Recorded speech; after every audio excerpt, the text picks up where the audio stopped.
My schizophrenia twisted the quiet of night into a battlefield. I heard voices outside, military code whispered through headsets. I grabbed a flashlight, heart pounding, and shone it toward the backyard. The instant I did, I saw shadows press to my house walls, rifles raised. My sense of safety evaporated as the flashlight seemed to morph into a threat. Once my sanctuary, the house now felt like a war zone, where one wrong move meant death. The soldiers were real, too real to doubt. The captain barked orders I couldn't understand, yet I dropped to my knees in the kitchen, flashlight still clutched in my hand. Every cabinet became a possible hiding place for soldiers.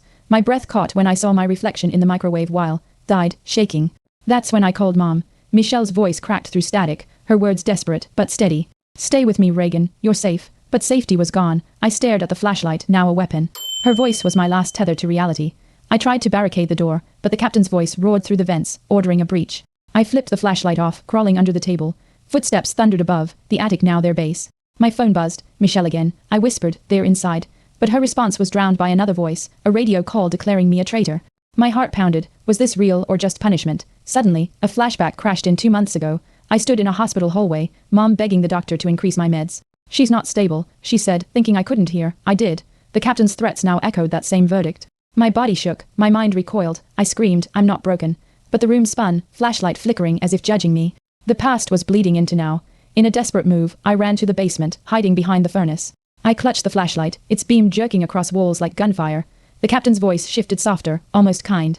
We only want the truth, he said. I believed him for a breath. Then I heard Michelle yelling through the phone, breaking that trance.